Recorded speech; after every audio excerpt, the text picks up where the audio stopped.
Loretta Moore, age 23. March 28th of 1994, Lewisburg, West Virginia. The assailant was her ex-boyfriend.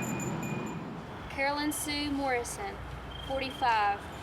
January 15th, 1995, in Oxford, and the alleged assailant was her husband. Debbie Semple, age 32, 8/6/94. In Moundsville, the alleged assailant was her ex-boyfriend.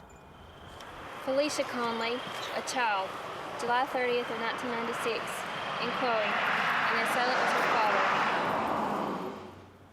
The Child Advocate Office is tracking him down to pay some of the $10,000 child support that he owes me. And he called his attorney to inform him that he would either kill or paralyze me.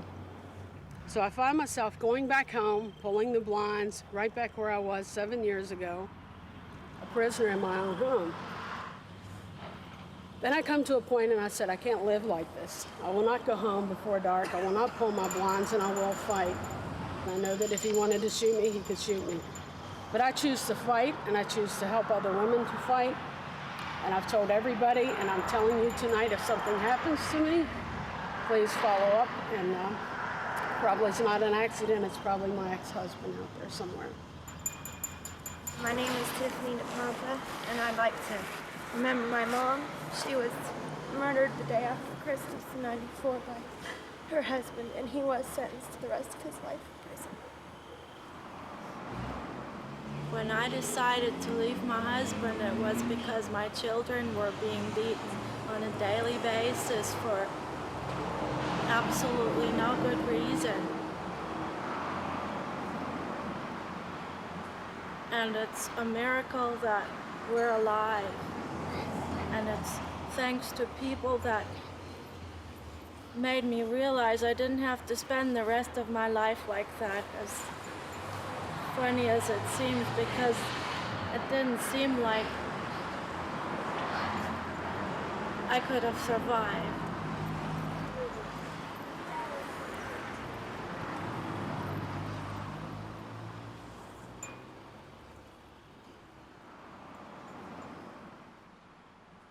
If we ran out of groceries or something and I wanted to go to the grocery store during the day, I would have to sit and debate before I went, should I go or should I not? If I go and, he comes home and sees, and he's going to get upset.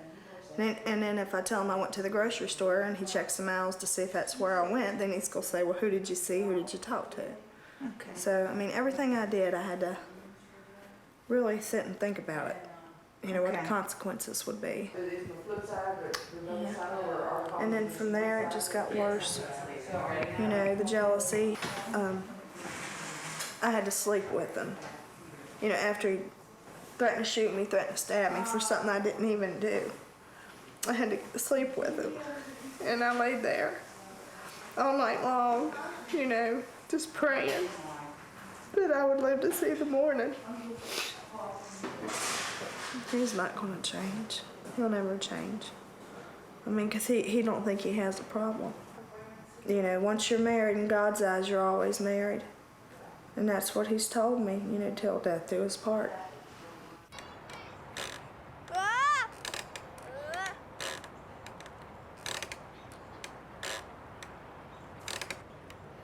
Come on, Cassie, remember how to do it. 1, 2, 3. Wait. I need to get a good start to run.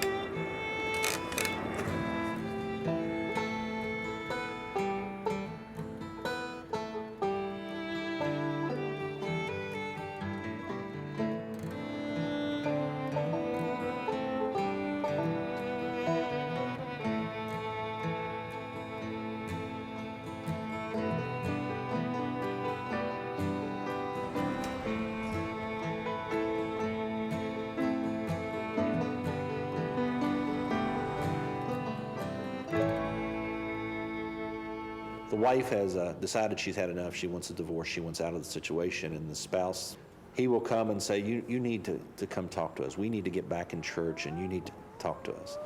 And what they're really saying is, you need to come talk to my wife so she doesn't leave me.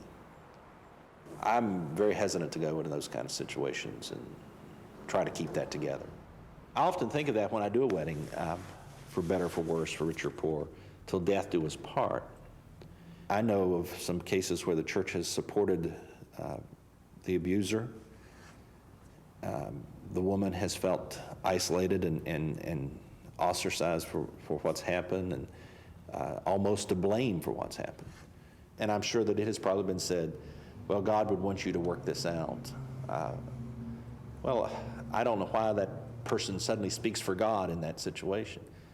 A family is not somebody ruling and dominating and killing and hurting. That's not family. And I think the church needs to understand what family is. My mother died in this house. Me and Ralph lived together in this house. Now I feel safe enough to be here. Because when I left Ralph, all those times I had to go to a shelter, and he would stay here. And that bothered me so bad because, you know, it's my home.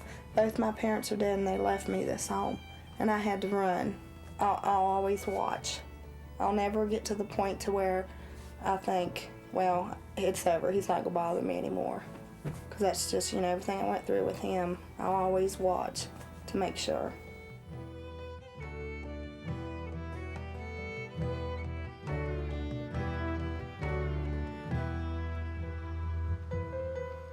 I'd say in the last 3 years, we've had at least 200 to 250 domestic violence in this little county. We have two major problems. One is domestic violence and the other is car wrecks. People drive here too fast for a little rural section road.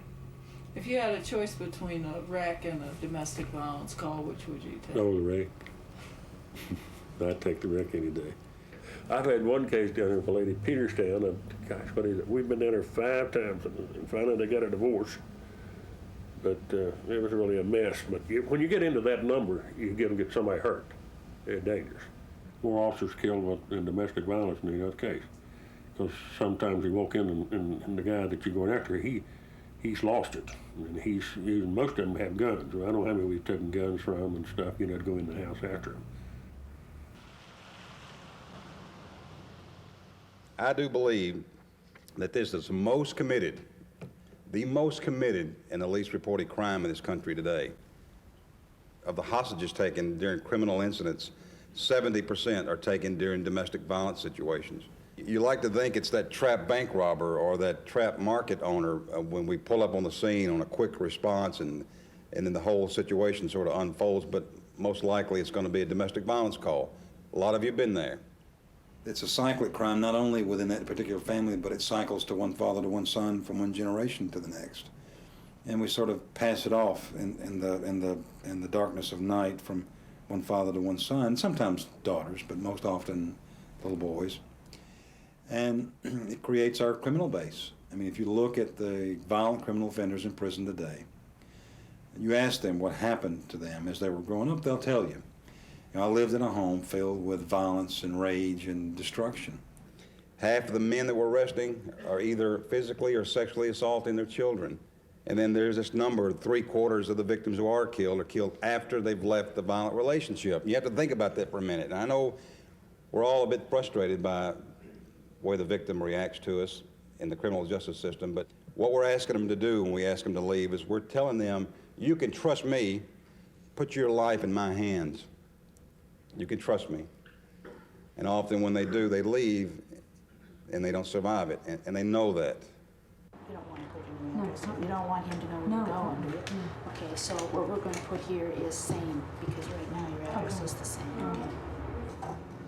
Well, he shoved her once, but, you know, he just told her mean things, you know, and was mean to her until she couldn't stay in the house. 6 years old. He just said she couldn't stay in the house, and then she had to get out, and he didn't want her around no more. So he just didn't know if you see me whether I wanted it or not. I'll put that in quotes, okay? And I know it's hard to see that, you know, that kind of language, but the magistrate needs to know the way he was treating you and what he was saying to you. Did he say at any point that he would not let Cassandra come with you, that he was going to keep her? Right, oh yeah, he said he'd keep her, and he said many times he'd take him and go to Ohio, and I've never seen him doing anything like that. I heard her crying in the playpen, and I snuck around the back to the back door, and it was locked. So I went around the front and listened. I didn't hear him there, and I just seen her in the playpen and everything. Do you have any idea where he was? He might have been going around the back to see what I was doing. Went back and got my daughter. Did he say any other kinds of things like? If I messed up our marriage, he'd kill me. I mean, Okay. he did say that. He did say that. If you messed up the marriage, he would kill you. Possessive and compulsive, and they don't want to let go, and they think of their wife or their girlfriend as being property, and you realize that they're dangerous. I would try to set a time late in the afternoon that if it isn't served by then, that she would come to the shelter and stay with us at the shelter. Hopefully, then once this order is served, then we make it clear to him that he needs to obey the terms and conditions of the order, then he won't come around, and he won't cause a problem. But you know, you may just speak to some of your neighbors and have some kind of a plan, so should they see the truck there or see him there in violation of the order, that they should call. When the order comes, we'll serve. Okay, all right, thank you.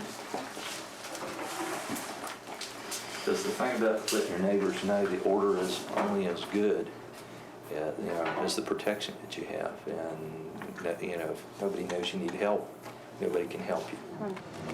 Is there anything else you need right now? You need a hug. Is what you need. Thank you. It's hopefully for me to friends when I come back here, then to talk with strangers again. Yeah. All right. This is the last time we'll have to do. Yes, I hope so too.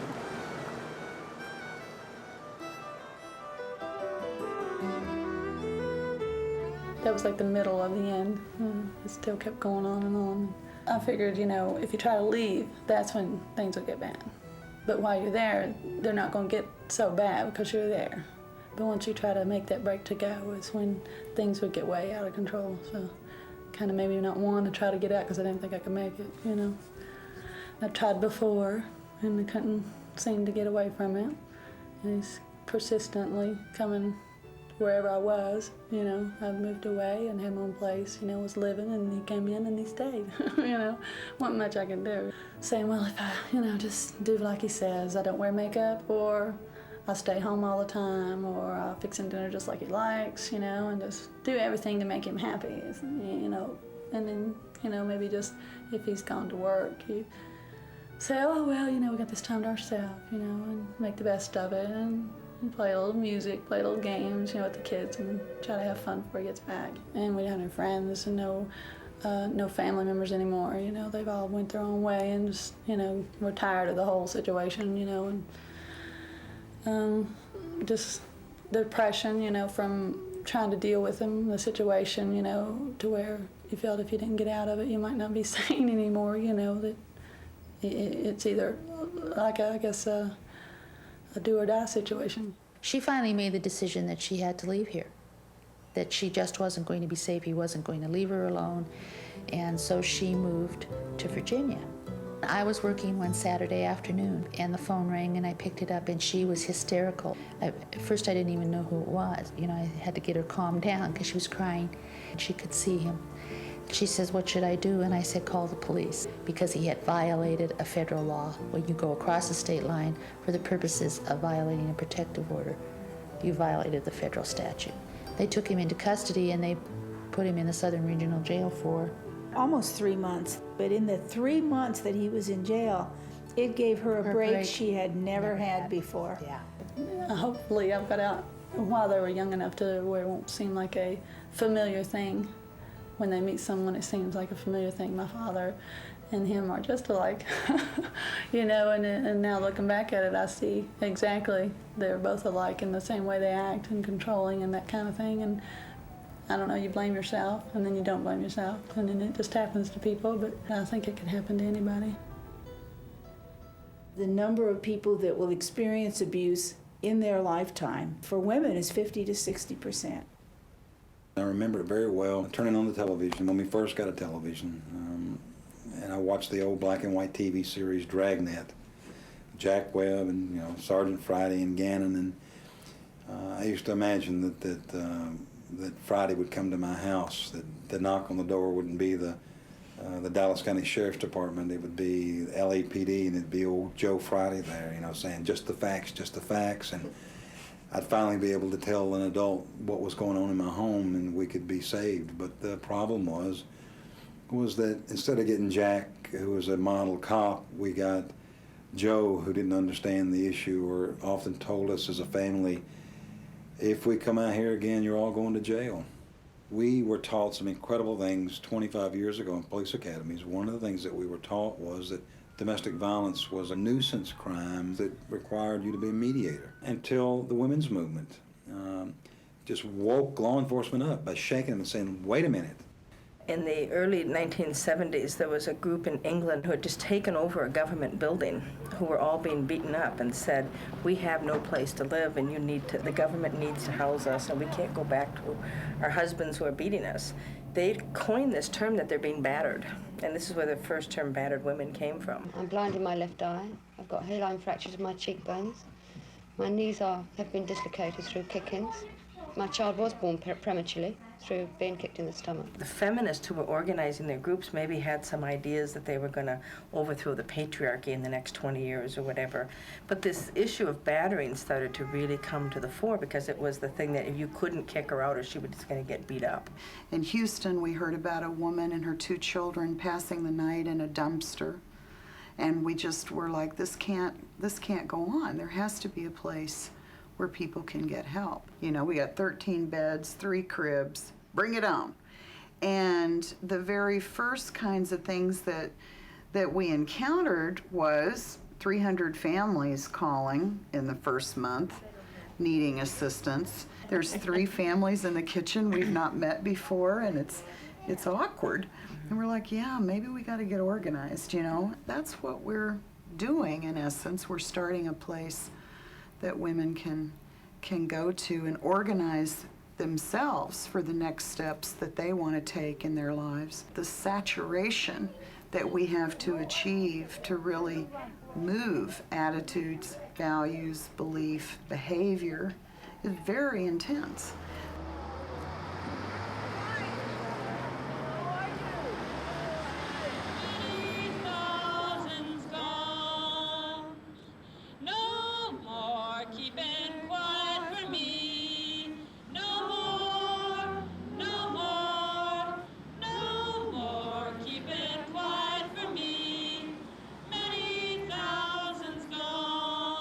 Well, I think the biggest problem probably is still the attitudes about women, the attitudes that men have about women. And if men develop those attitudes for society, it's society that's going to have to change. I'm a survivor. We began to talk about the need for a women's organization here at Rosebud. By the fall of 1977, the women were gathering and meeting. The chair of White Buffalo CAF asked me if I would be interested in going to present at a hearing that the U.S. Commission on Civil Rights was having, a 2-day symposium on what they call wife battery. And I said I would. I think there was just kind of a general feeling among the women there was probably 300 or 400 women there, that there really need to be a national voice. If our states were not organized into coalitions or network, then we were given the task of going back and doing that organizing piece.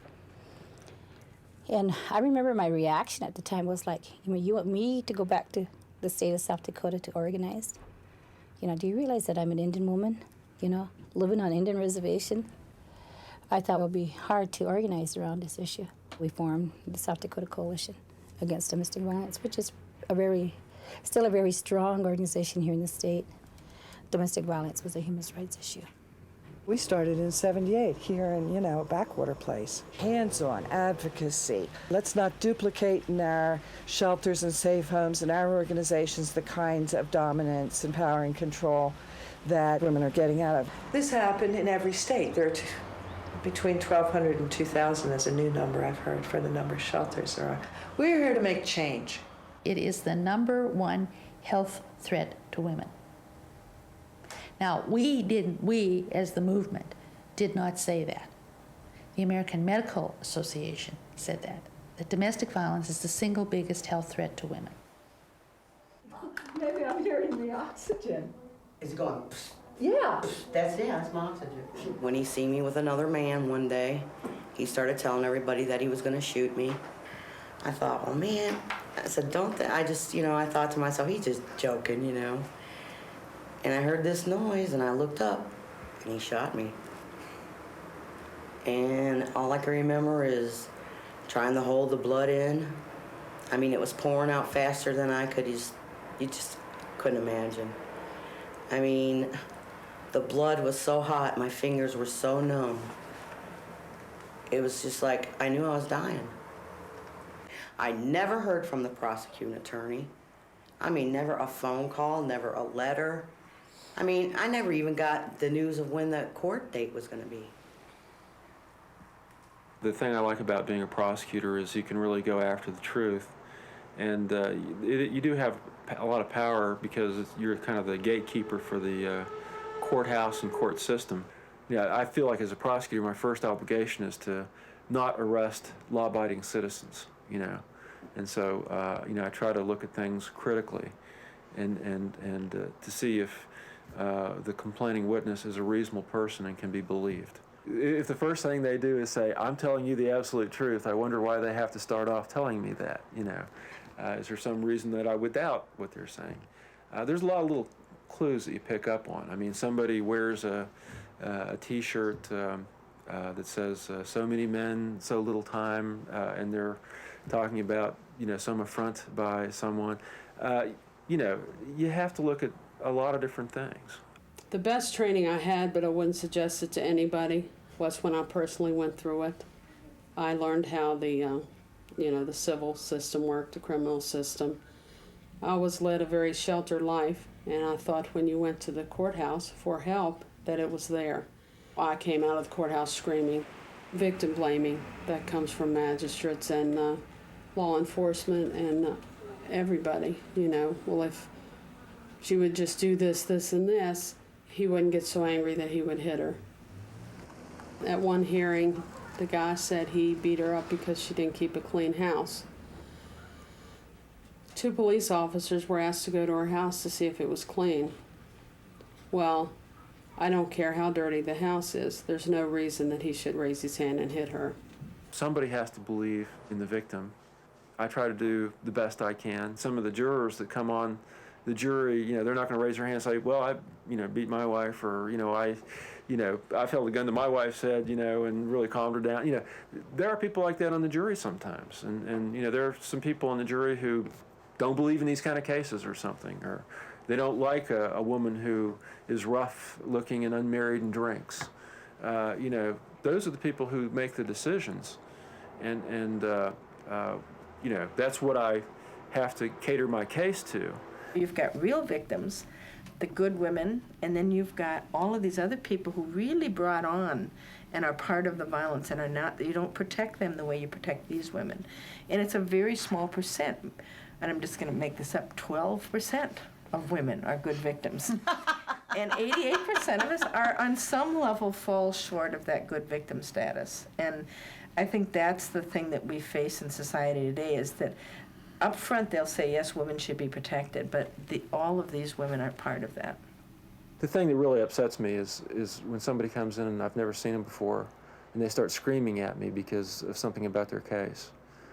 What do they think they're going to accomplish by doing that? And I've had a lot of people do that. I mean, they're just so anti-society, and I call it a loser mentality. They feel like they've already lost, and they're going to come in and they're going to scream at me because that's how they're going to get something done.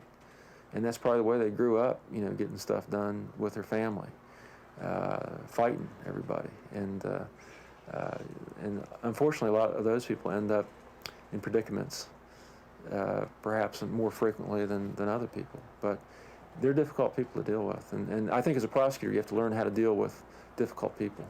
I'm not saying the system don't work. It don't work. I'm serious, it don't. I just don't see it happening in my life. Having kids. Well, I mean, I do want to have a kid, but I don't know about a husband. You know what I'm saying? I mean, I'm serious. Maybe it's just how hard it is. There's a germ in the air. I think it's got a lot to do with whatever's happened in their life, maybe. Haven't you ever heard a man tell his son, "Oh, son, men don't cry"? Men are tough, you know? And then women are teaching their kids to play with dollies and put tears in their eyes and cook and clean for their husbands. And I ain't no slave. I know you ain't, It's because I can't gonna get you to do nothing change. for me. It's gonna change, boy. 2 years ago, a single bullet shattered Kathy Feliciano's life forever after a man she refused to date shot her in the stomach. I definitely did not deserve to be shot. Last week, a jury agreed this victim of domestic violence was awarded over $900,000 in a civil lawsuit. I never got my chance in criminal court, and I feel as if justice was served. I mean, I got my day in court. But that day won't change the fact she's in dire need of a lung transplant, and she's been given 5 years left to live. It took a strong person to survive what I've went through, but I enjoy life. Hey, I can still smile, and you know, I enjoy living. Tamsin Fidel, 13 News. They let him plead guilty to malicious assault. Malicious assault could be spitting on somebody. He got 1.5 years.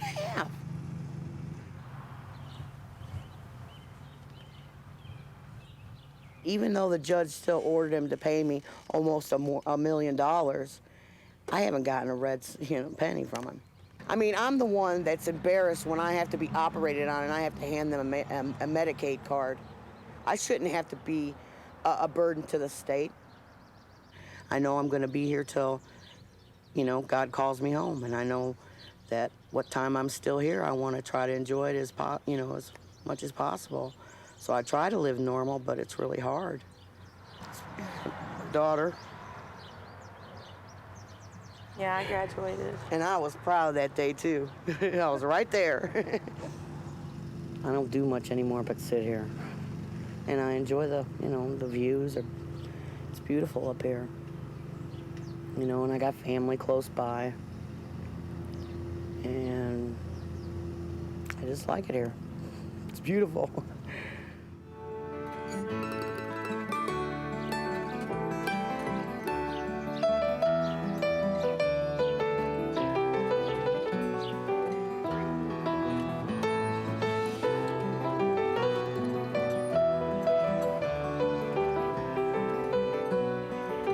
I went with this woman who lost custody of her 2 children in magistrate court this morning.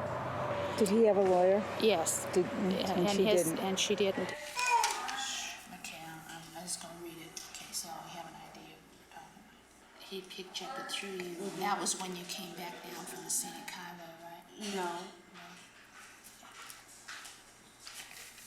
We need a few more minutes to meet. Could we? I'm scared. I'm so afraid I'm gonna lose my kids.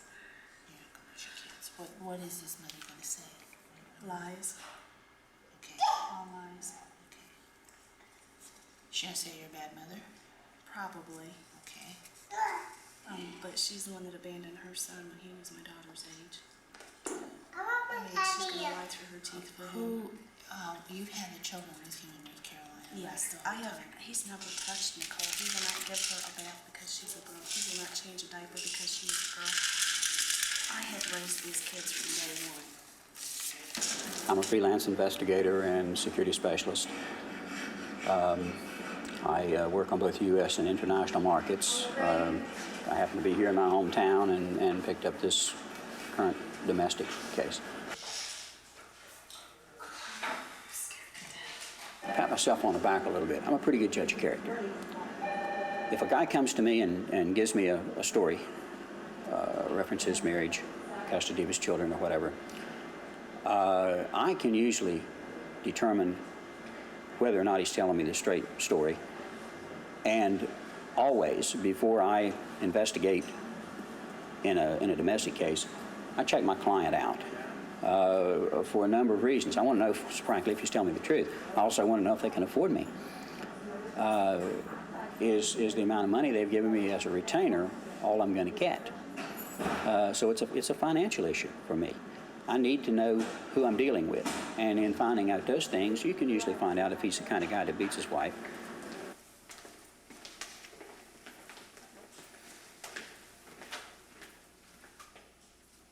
in determining custody, oftentimes abuse of the mother is not taken into consideration. I hear magistrates, I hear law masters, I hear circuit judges, I hear lawyers say, well, but he doesn't hurt the kids. But when he hurts the mother, he does hurt the children. That's certainly emotional abuse at the minimum. Oftentimes children get hurt in the crossfire. Statistics tell us that if children live in a home when their mother's being physically abused, 60 to 70% of those children are being physically abused. But now what I'm seeing is a real change in attitude. I'm seeing fathers go after custody.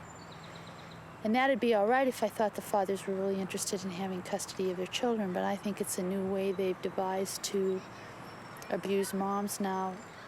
For as long as I've done this job, the threat's been around that if you try to leave me, I'll take the kids. That's a threat that most battered women hear. They hear their abusers say, you'll never see the kids again, I'll take the kids away from you, the court will give me the kids, you can't support the kids, I can, and da-da-da-da-da-da. That's been something that's been around as long as I've done this job. But now I'm actually seeing fathers going after it in court. They've got attorneys that are helping them. Now she's really in a bad position because now she's not just got the abuser to deal with, she's got a whole bunch of people that are helping the abuser, and the legal system's going along with it. It's really dangerous. This is really dangerous. I'm real concerned about this, and I'm seeing this happen more and more.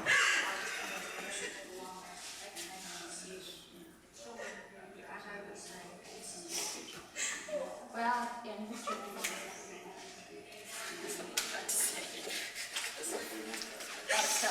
a lot of stuff would never fly on it.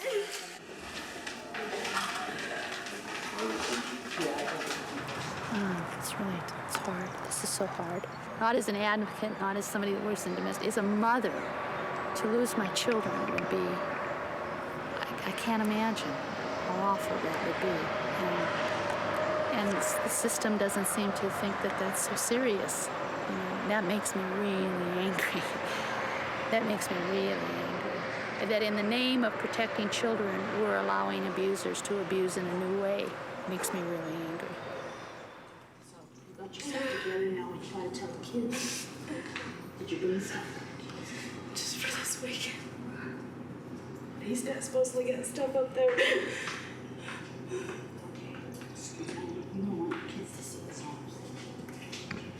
You want them to see How can a child be better off with the father when the father's been an abuser of the mother? How can that be? How can that be? It can't be. Okay, we'll see you later on this afternoon.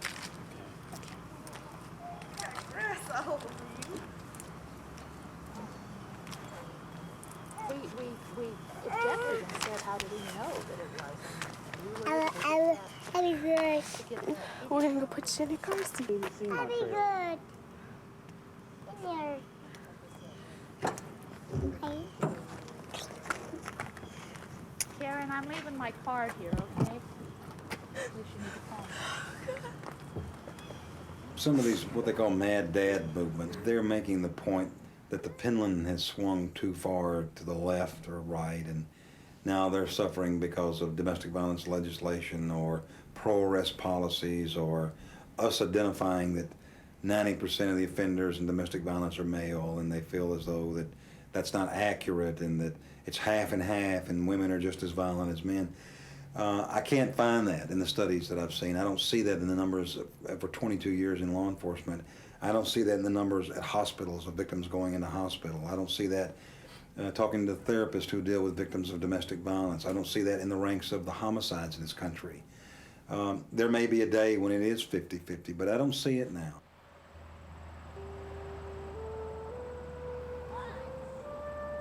Gracie came in August. Her husband beat her up, broke 4 of her ribs and her nose. When she came in the shelter, the morning she'd get up, she couldn't make it down the steps, and I carried her down. She stayed here till, I think it was October, and she moved into an apartment out at Union. And there for a while, everything was going good for her. he found out where she was. And he moved back in with her. And I went out to see her. She had bruises on her face. So the next thing I know,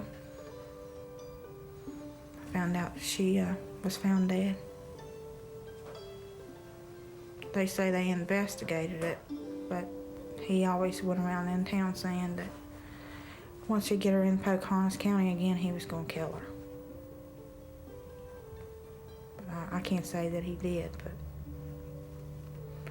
she's dead now because they said that they found her in a car. She was drunk and she froze to death. Hypothermia set in where she stayed in the car so long. And Noah, her son's the one found her dead. And I think he's, right now at this time, he's living with his dad.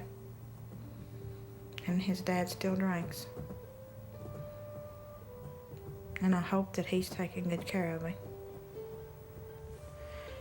She always would share what she had. She could always put a smile on her face, even though you didn't really feel like smiling. There's still not enough people saying, hey, violence is not okay. To hit your wife is not okay. To hit your partner is not okay. To hit your child, to rape your child is not okay. We don't have enough of that. You know, people saying that, or even institutions saying that. You know, leaders in this country. You know, each time a woman dies as a result of violence, you know, children that die as a result of violence, there should be some outcry. But there isn't. You've never been in a room an hour alone with your children? No. For a little over 3 months. And you aren't writing letters, you're not calling because you've been asked not to. So it's been pretty rough. Yeah. And maybe hard for your kids to understand.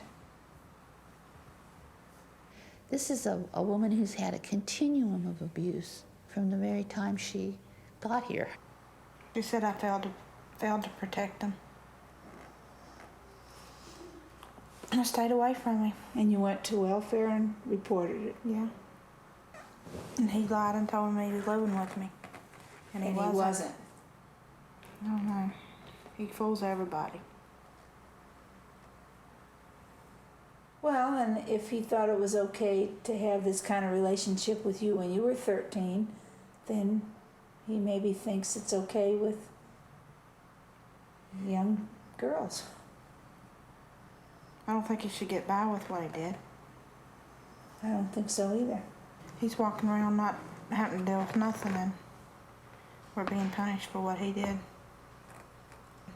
A woman comes to the department and says, my husband has been sexually abusing my daughter. Well, if the mother was reporting that, then we would, our first step would be to see what action she is willing to take to protect her children. We're assuming that she was unaware of the abuse up to that point. That's not always the case, and sometimes there are other issues going on as to why she's now reporting when perhaps she did know that there was sexual abuse occurring in the family. But for whatever reason she did not report it, and then something happens that brings it on for her to, encourages her to make the report. How would you assess a woman's ability to protect her child? Well, it has to be a demonstrated ability to protect her child, because someone would say to us, well, yeah, I'll make sure he doesn't come back into the home. But historically, that hasn't been the case. Or just in the general assessment of how this individual functions, it would appear that they've been in a controlling situation for a number of years. It's not likely that they would just give that up, particularly with other factors in place. So we'd ask for a demonstration that they are able and willing to protect their child. It goes both ways. I mean, there are clearly situations where children aren't protected in their homes by their moms. But there are many, many times where the mom will hear and the mom will do the right thing, which is go and report it. And then it's so hard on her because the first assumption is that she was a party to this. And it really takes somebody working with the mom to get past this. You When you're lose in a this lot. When you're in this situation. situation, they can, because they have an incredible amount of power. Why are they not all over his case? I would love to see the department haul the fathers in and say to them, you know, you will never see your kids again unless you do this, this, this, this, this, this, and this. If we would just come down hard on him, put him in jail for what he does, maybe he would A, either shape up, or B, leave her alone. You know, and then she could protect her children. Then she could take care of her And the children. effort is to change her when Right. the effort should be to change him. Who are the major abusers of children, mothers or fathers? Generally speaking, of physical abuse, it is the men in the family. Neglect, lack of supervision, poor parenting practices, it's usually the mother. If you're on welfare in West Virginia, a woman with 2 kids gets somewhere around $250 a month. You're not going to do an awful lot with that. If she's neglecting, there's a father for these children. Are we maybe looking at the wrong person here? Are we having expectations of the mom that we don't have of the dad? We have a real double standard. They will always come down harder on the women. It's the beginning of a long, rocky road. Right. My foster mommy says that I'll never get to go back, but it looks like I did. Yeah. She's the strongest woman in the whole world. Uh-huh. You can't put yourself down now. You're on the TV. I kept thinking that the kids was at camp, and eventually they was gonna get to come home. It's hard. Hard. We got through it. I felt like I was upside down. You felt like she was upside down. She felt like her world was upside down. I have him back in my home, but I don't have custody of him yet, and I don't know when that's gonna happen. They could come in and take him out, and there's nothing I can do about it, but let it happen. Oh, I think she's a bright, bright girl, but there was such an interruption. Instead of giving her mother the support that she needed, they've made her mother afraid. So, Tammy's ended up moving quite a bit. Crystal's changed schools 3 times this year, back and forth, which, of course, interrupts your development at school. I do think it's in the kids' minds that this is what happens. They just come and take you away. So how'd it go? How do you feel it went? There is hope. There is hope. Yeah. Where are you on the list? 106. You're probably looking at a year. It's frustrating because when people say, why doesn't she just leave? This is one of the really major obstacles for people trying to have a house and live a life that's free of abuse. You have to have a place to live it in. My grandmother's day, you got battered for 50 years.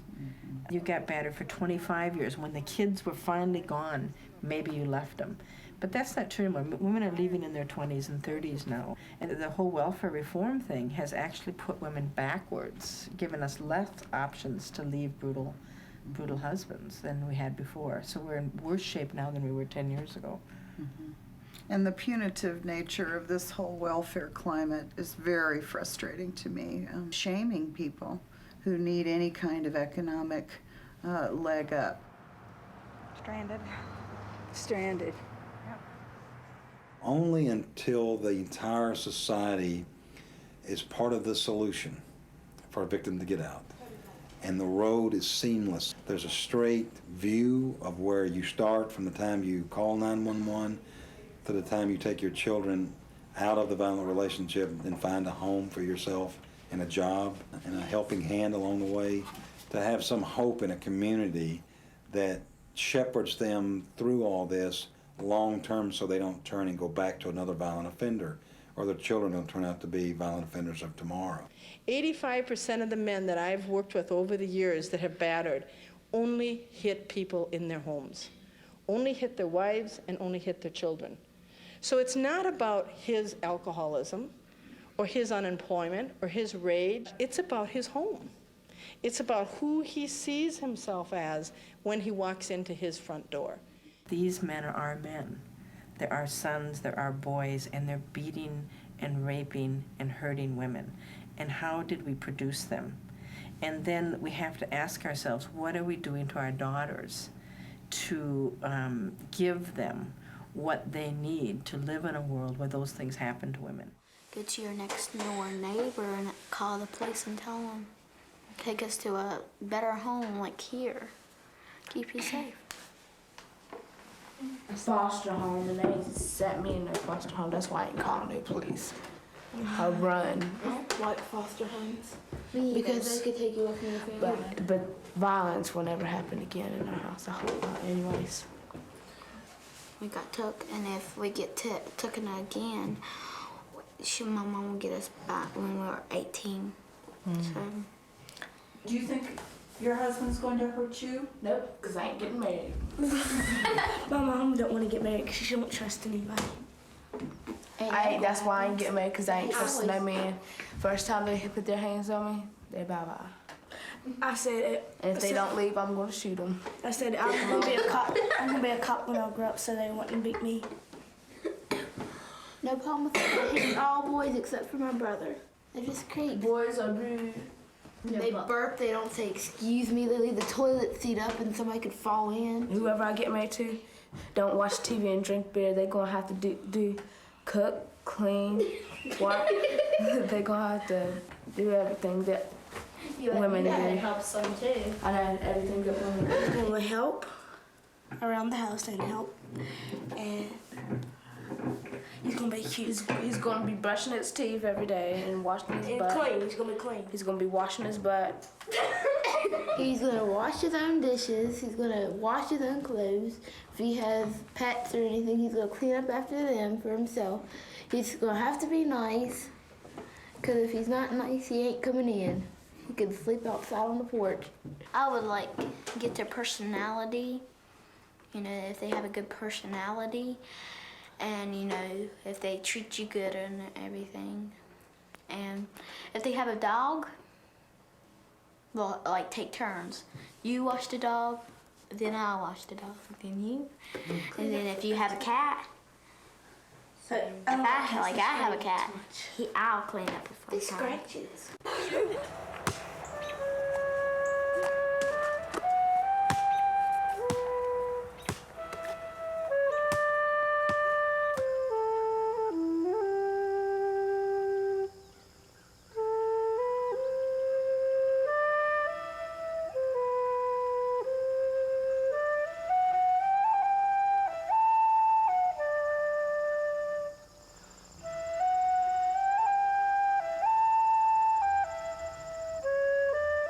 When I went to the Holocaust Museum in Washington, it's an incredible place to go. I think every American should go there. There was a guide there that told us about how the Germans were having psychological problems with pushing children into the gas chamber, so they sort of neutralized the view of an inmate by stripping the clothes from them and shaving their hair.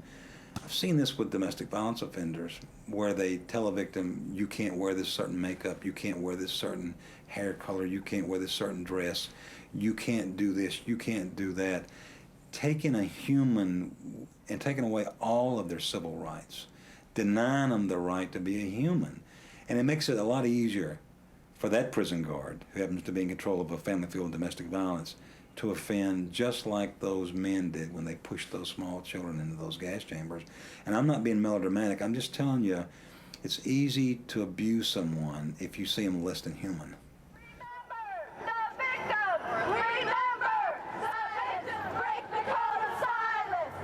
I remember saying when we passed the Violence Against Women Act, which for me, doing a lot of the political activism kind of stuff for money and law changes and so forth, it was a wonderful moment. And then immediately afterwards I said, okay, we did this. We are now firmly at the cliff of success.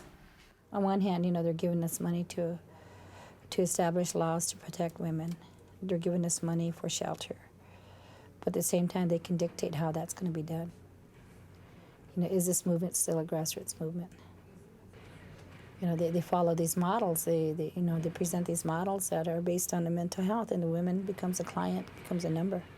One place that we went wrong 10 years ago was that we stopped having the basis of our organizing, consciousness raising for women, and working with organizing women to take action.